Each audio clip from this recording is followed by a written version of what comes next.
of the Energy and Resources Institute, TERI. Suranjali Tandem, Assistant Professor, National Institute of Public Finance and Policy. Se-hee Jeong, Senior Climate Diplomacy Associate, Solutions for Our Climate, South Korea. Noura Mansouri, Research Fellow at the King Abdullah Petroleum Studies and Research Center, Saudi Arabia. And the session will be moderated by Amar Bhattacharya, Senior Fellow, Center for Sustainable Development, Brookings. Over to you, Amar.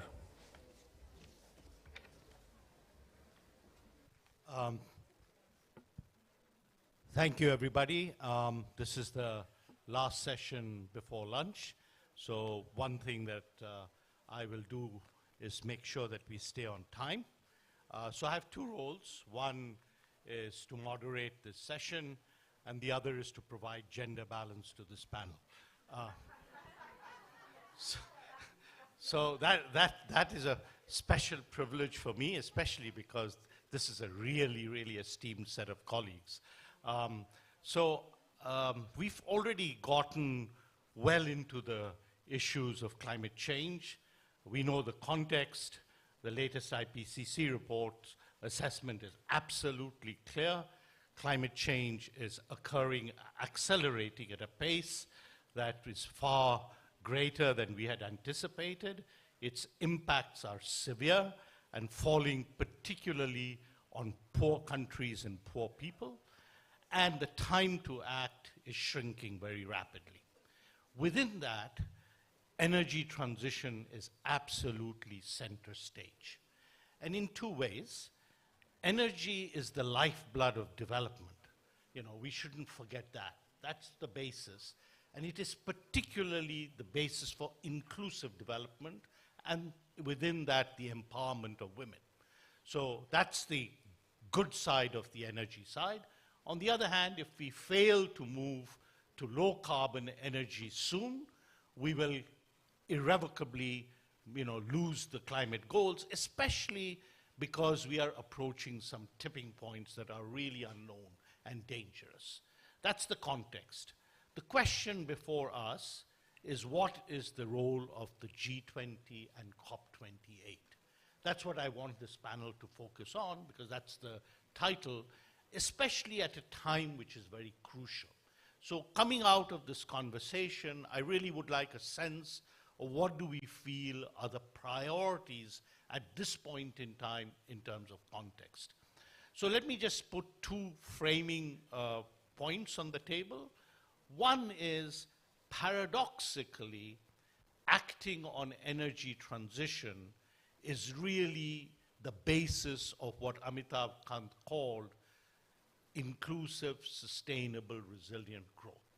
Because of new technologies and because of the core benefits of acting on climate, such as health, less pollution, better, more compact cities, as we were talking about, better utilization of energy, a less wasteful way, less harmful way. So if we act on it, we actually can get to a better place and far away from the polluting, harmful growth model of the 20th century. That's the possibility that we have in our hand. But there are two issues. One is, in order to do that, we will need to invest, and invest rapidly at scale, and that requires both good policies, but also a lot of finance. And in the developing countries at this point in time, finance and cost of capital is a big impediment. And second, we should be honest. We should recognize that energy transition will entail transitional costs. It will require, for example, carbon pricing to happen. Carbon pricing can be regressive. We have to take that into account.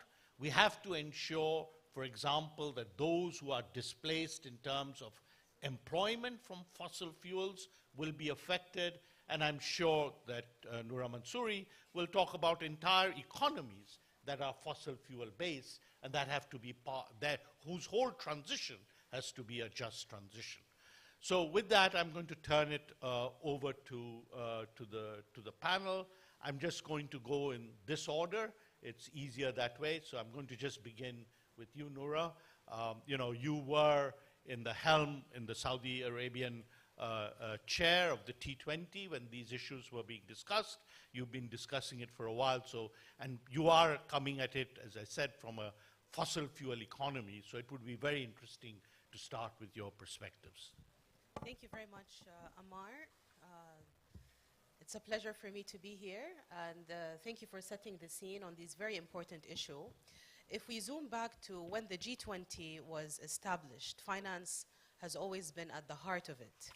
And if we think about climate change, and particularly participating in climate mitigation by developing countries, finance is always the condition.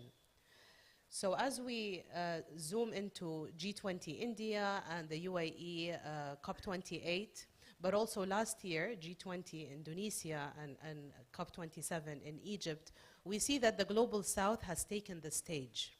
And in doing so, it is an opportune time not only to address developing countries' needs, but also advance these narratives. And climate finance is always at the heart of the Global South and the conditions and requirements of the Global South. So climate finance, along with technology transfer and capacity building, is at the heart of climate mitigation, and particularly participating in climate mitigation by developing countries.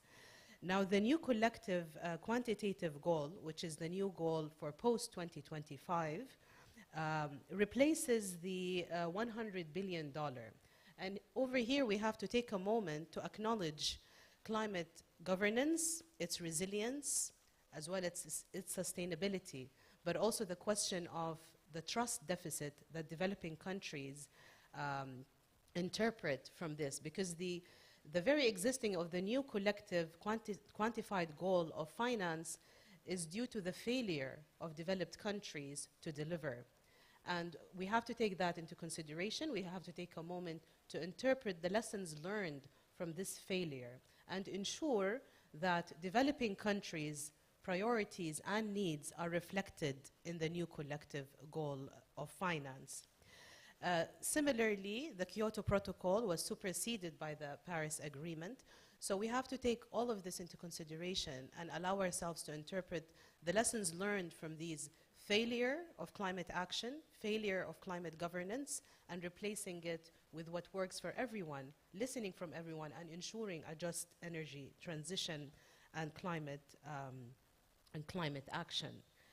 I want to take a moment here to talk about the recommendations and outcomes that come from climate negotiations, particularly on climate finance, that must fall in the bounds of the principles of UNFCCC and the Paris Agreement, and ensure this continuity and agreement as we go, particularly the principle of common but differentiated responsibility, respective capacity, and equity, and ensure that whatever we agree on going forward, particularly and very timely as we get into COP28 and the G20, that we agree and reflect developing countries' narrative, particularly Article 2.2, which is on common but differentiated responsibility, and Article 4.5 and Article 9, to frame the discussion and the outcomes on what has been agreed on rather than start anew every time. So this continuity is very important, and particularly on the finance issue, since you're asking, Ammar, on what needs to be done by G20 and COP28, is to align, I would say, all the international platforms and align the objectives in terms of advancing the climate finance issues. There are some thorny issues that needs to be resolved before the operationalization of the new climate goal by next year, by 2024, which is the date of the technical dialogue delivery, is to set the quantum in a manner that reflects the priorities and the needs of developing countries, the need for recurring methodology to determine the and assess the needs of the developing countries, and incorporate finance gaps of the developed countries and establish strong accountability and transparency arrangement for developing countries. And I'll leave it with that, and I'll pass it on to the other panelists. Thank you. Thank you, Noura. I'm sure we'll come back to this as a recurring theme. If I could turn to Saranjali Tandon, same question, but as I said, if you could push the boundaries on particularly what your asks would be for the G20 and the COP28. Thank you, Dr. Bhattacharya. I think G20 gives a unique opportunity to ask uncomfortable questions that carry into COP28. I think we've spoken a lot about coal. It's time we bring the agenda back to all fossil fuels, which was brought up at the previous COP, but strangely disappeared in conversation. So I think it's extremely important to do that. I think the other thing is that every COP, another $1 trillion are thrown at everyone as a number. I don't know what to do with $4 to $6 trillion being required by countries. I think it's important to create a tracking device in a sense that across countries, what is the private finance flow to activities, and we see that through numbers produced by organizations like Climate Policy Initiative, but in a sense a tracking facility for finance to say how much is going for which activity and what remains unfunded. My guess is, of course, adaptation would be the least funded, and perhaps where does the money need to go? I think we've seen that even in the case of SDGs, which is a conversation within the G20 where there remains confusion on who's funding what, and linking the SDGs back to the transition conversation, which obviously was a talk at COP27 as well, with the incorporation of just transition within that conversation. And you talked about pricing. Interestingly, I think the elephant in the room is CBAM. So we all need to talk about what will happen to trade flows and what will happen to development and growth. And this is fundamental, I think, as an economist. It's a competitive global order.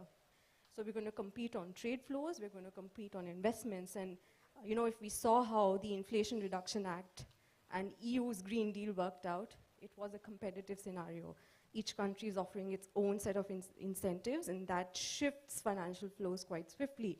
How do developing countries fit within that framework to attract that pool of capital, which is again trillions of dollars, which we say will unlock for financing transition across countries? So I think those are the few topics I think can be discussed. Thank you, Saranjali.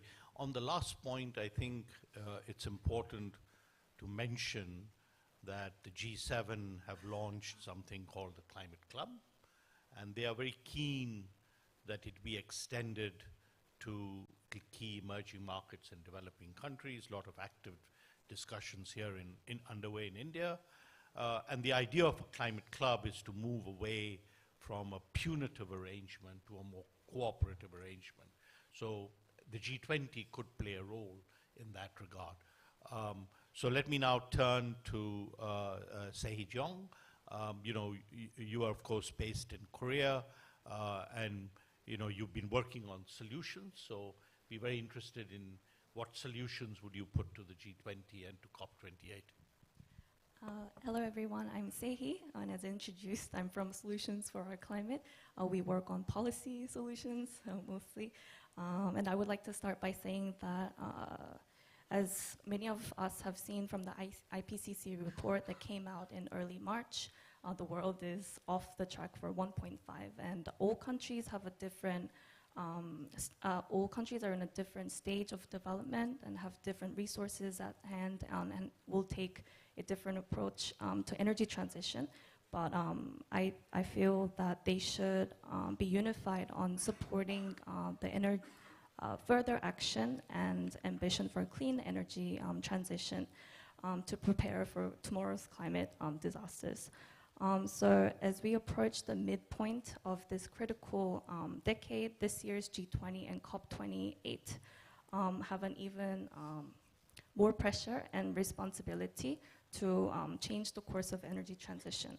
And we need governments to build the political conditions for ambitious climate agreements at COP28, such as around setting a global renewables target. And G20, especially India's presidency, is very well placed to do that, given its strong leadership in renewables, especially solar.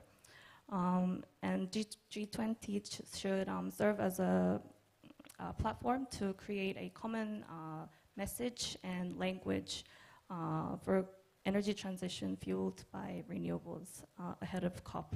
And its focus on also people-centered transition, including gender-inclusive policies, will be a critical milestone to achieve a just and inclusive transition. I would like to expand on these points in the subsequent discussion. Thank you. Thank you very much, Sahi. Last but certainly not least, we have Viva Dhawan. She is the Director General of TERI, the Energy and Resources Institute. And you cover all of these issues and more, so your perspective, please. Yeah, thank you so much. And when we talk of this aspect of just transition and its commitments with the energy transition in India, it's absolutely clear, because the kind of commitments the Honorable Prime Minister had made at Glasgow, it is very clear that we want to move in that direction of going green as much as possible, with targets set for Indian industry and India as a whole.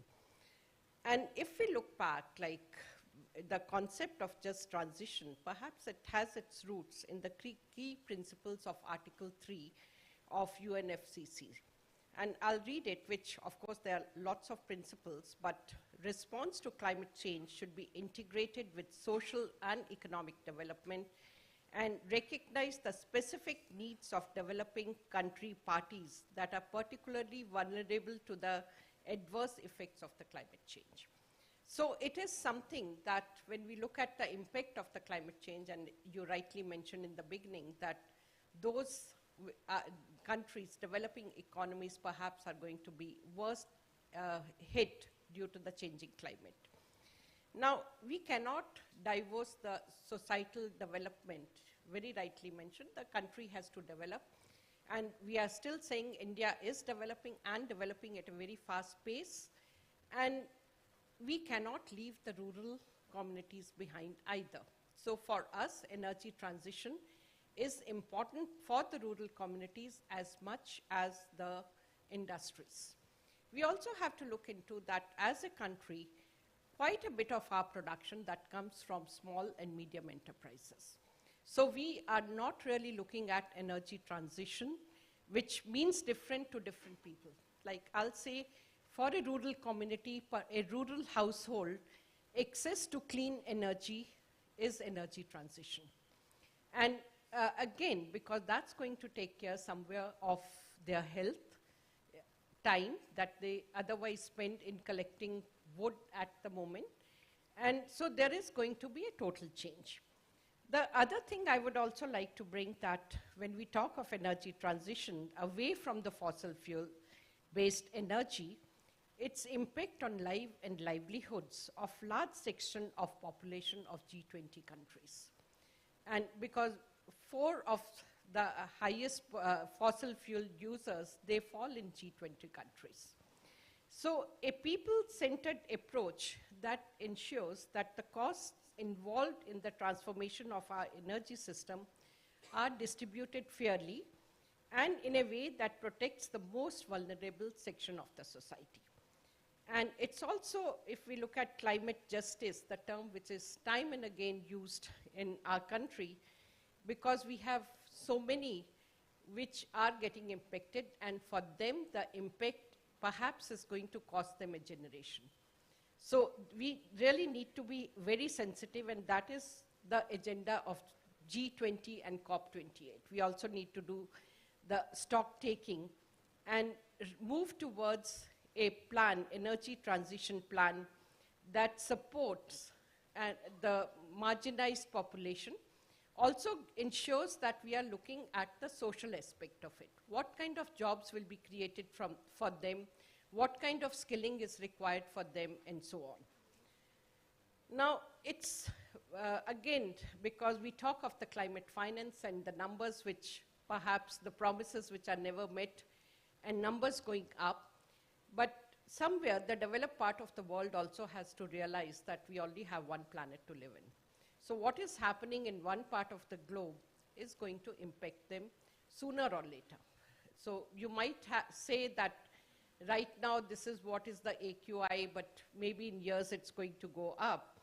And therefore, this particular G20, we are looking apart from the countries of G20, and one is also looking at what are the needs. So which becomes very important. The richer nations in the G20, perhaps they can provide support to developing countries through mechanisms like GCF. And I'll say more than the funds, what is also required is the exchange of technology. And because it's not just IPRs that your technology, yes, you have spent a lot of money to develop that technology, it is benefiting you, but if you are not reaching everyone, you are missing the bus. So that technology exchange as well as technology co-development, because the technology which is required for large industries is going to be little different from the needs of small and medium enterprises. And once you take them as partners in developing the technologies, then there will be less of teething problems and you will be able to implement it practically immediately. At TERI, of course, we are working very closely, I should say, with all stakeholders. We always believe that all stakeholders are contributing to climate change or the way we are using energy, and each stakeholder is getting impacted. So it's best to work with all of them. We have this, so we work with the rural communities on improved cook stoves, biomass-based gasification, and a number of other technologies. But we also have industry charter for net zero emissions. So 50 industries they have signed, and we are working towards finding solutions together. And we also have a very strong partnership with Shell, where we are basically working on developing a scenario sketch for outlining the options and choices towards developing a technically possible and challenging net zero energy system for India.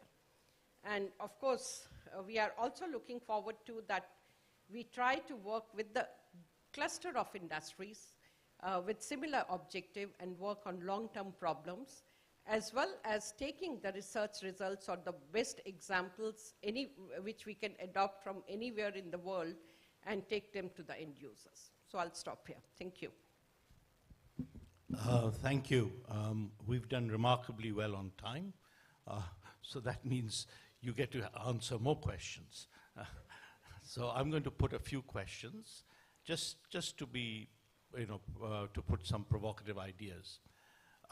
Is the G20 the place to agree on principles for energy transition that hold countries to account and that ensure people-centric energy transition? Is that a function that the G20 can play?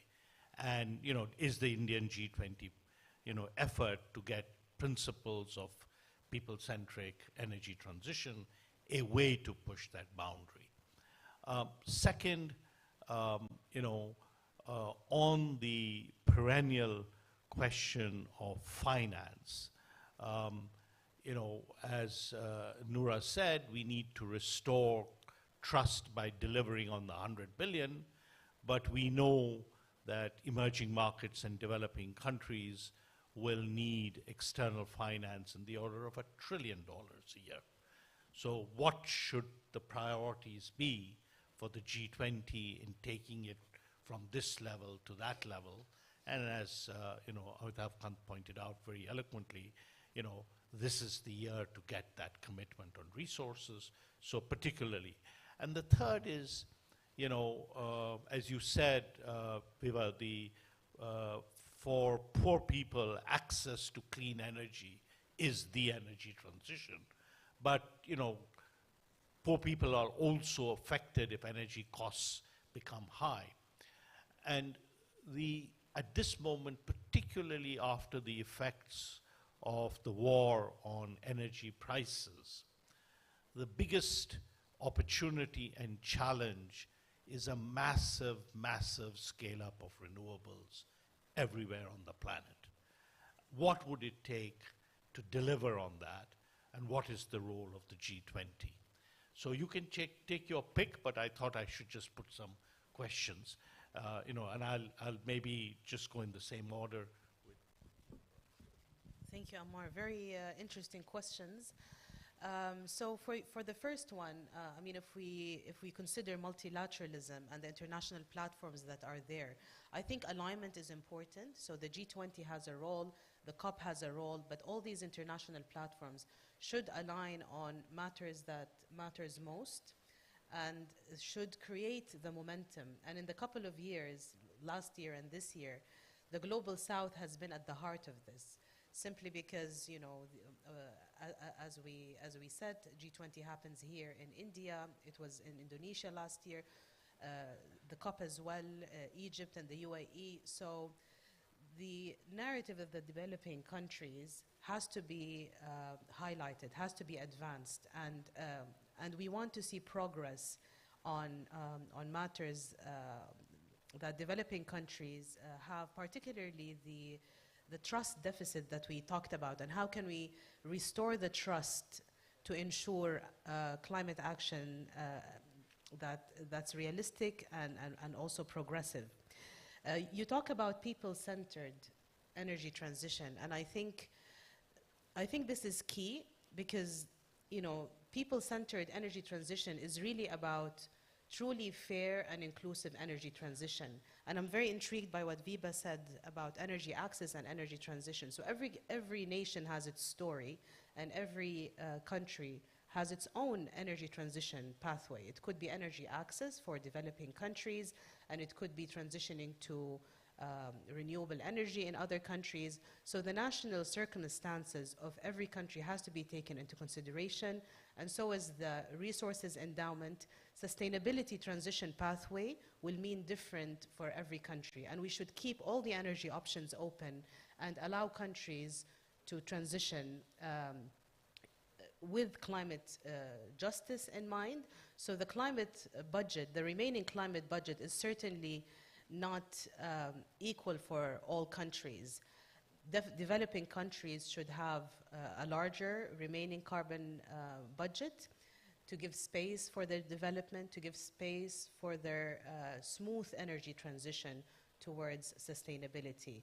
And climate finance comes here, as discussed previously, at the heart of all of this. After all, the principles of the UNFCCC and the Paris Agreement preserves that right for developing countries, preserves the right to emit, and preserves the right to use climate finance in order to participate in climate mitigation, as they're already burdened by climate adaptation and will need technology, transfer, capacity building, but also climate finance.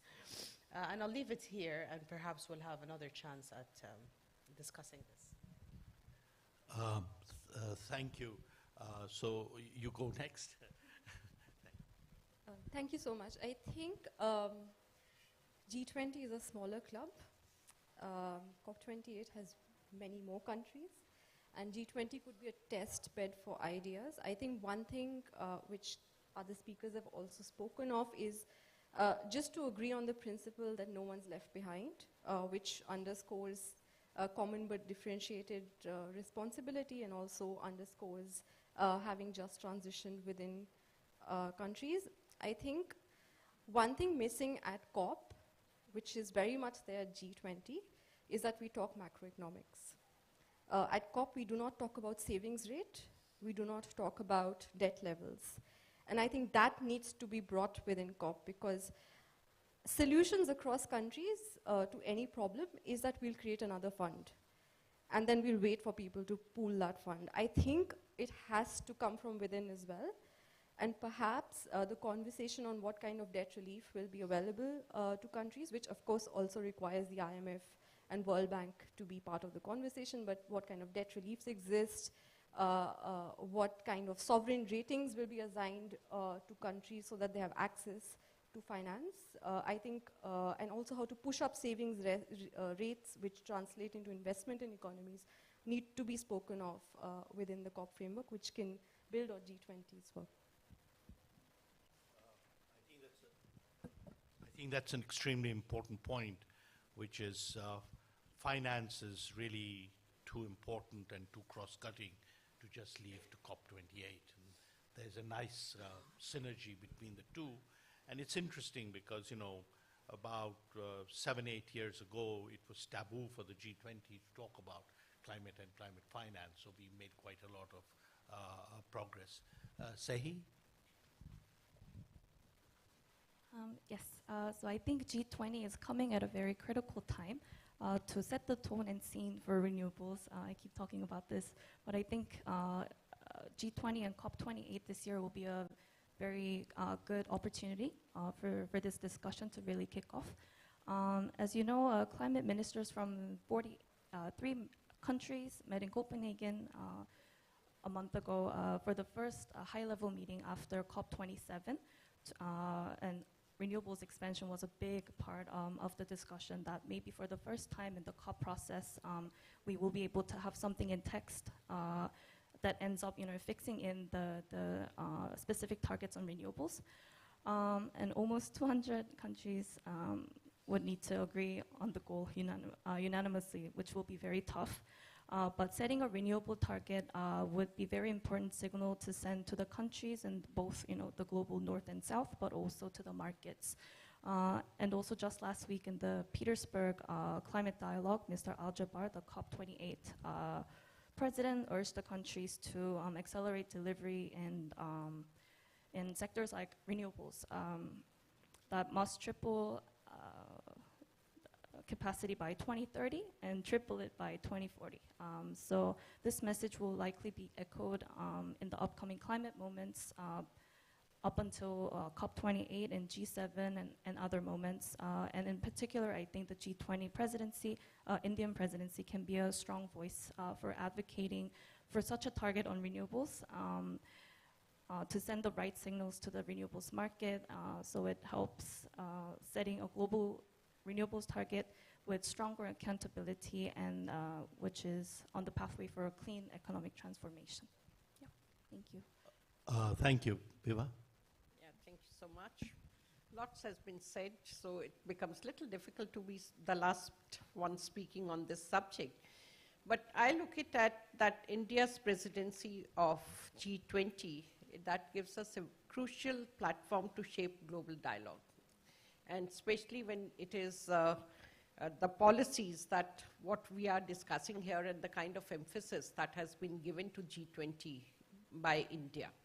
So it's going to be very well-researched kind of outcomes that one is going to suggest or put forward in COP.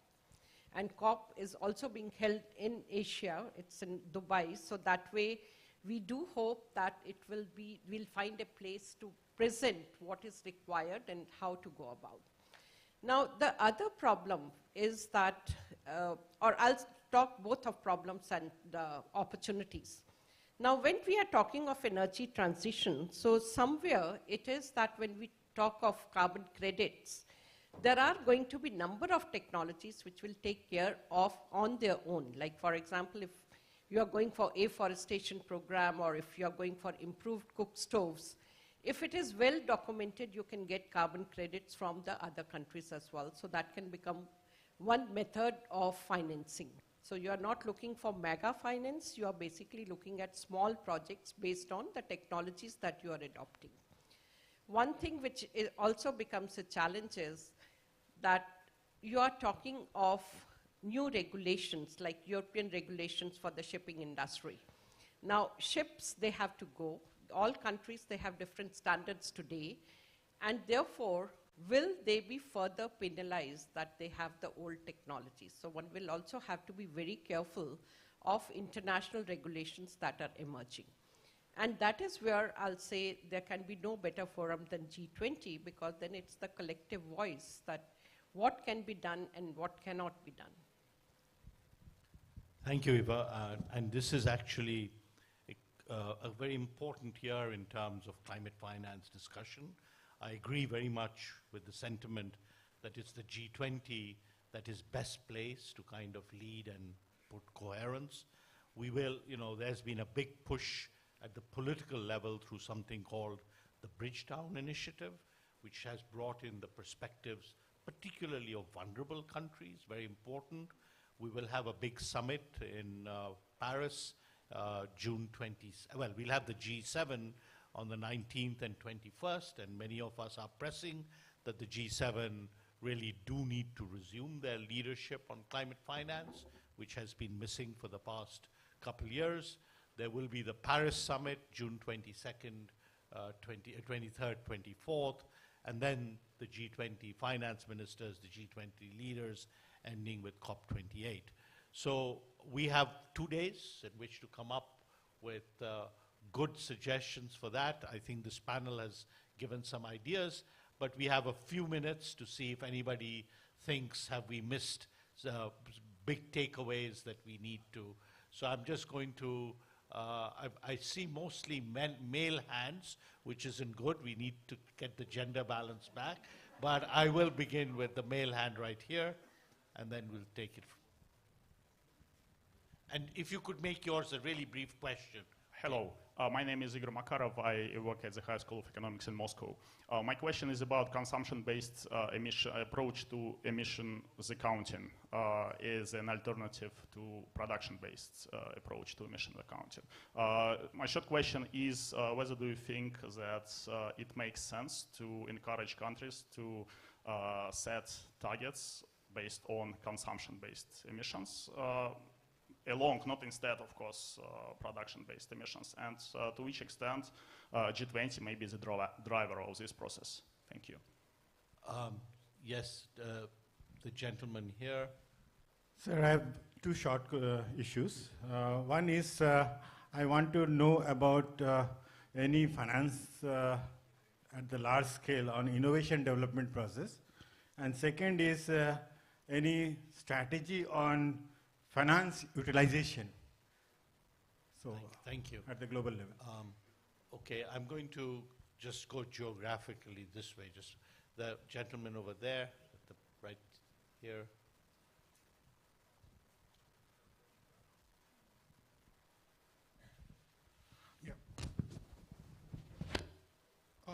A lot of discussion took place on COP27 and the loss and damages. So to draw the attention to the loss and damages fund. But the COP27 couldn't agree, or there weren't discussions about how the finance will be taken care of for the loss and damages fund. So what solutions do you foresee? Actually, I represent Cuts International, and we are part of this campaign. We are arguing for a universal financial transaction tax. If G20 could be a platform like it was a platform for the corporate tax and financial transaction tax, the proceeds of which could go to the COP26 loss and damages fund. So your thoughts on it? Yeah, Thank you. Thank you. Thank you. I'm going to just take the lady over there, and that's it for the questions, and then I'll turn it back. So my name is Akanksha Varade. I'm a chemical engineer. So my question was specifically to Vibha ma'am, since you represent TERI. If we see around us, the major green hydrogen projects are currently going on in countries like Germany, Canada, Australia. So the projects in India are still at like pilot level. We have recently launched them.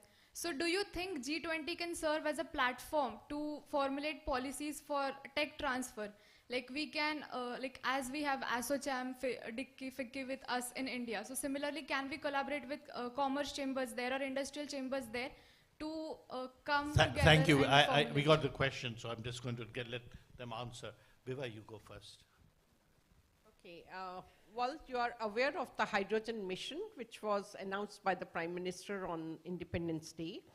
And what we are essentially doing at the moment, there are large groups working on what should be the policy of the country. MNRE is leading this initiative. And it is very difficult for MNRE or anyone to say we'll buy the technology from Germany or tech transfer from Germany, because there are many players. So what one is intending to do over there, that should we set up Center of Excellence, what kind of collaborations, which will be more institute-based? Because as nation, it's very difficult to say, go to country XYZ. It will be more on that.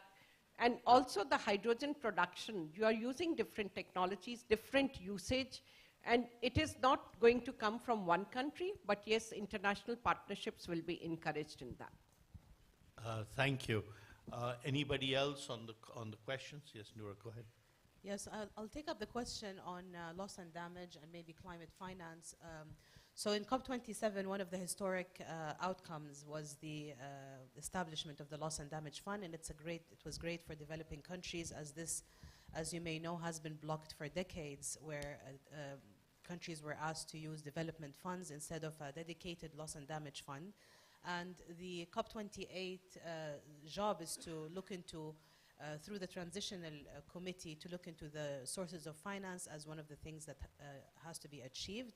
On the climate finance front, the technical expert dialogue meeting over between 2022 and 2024.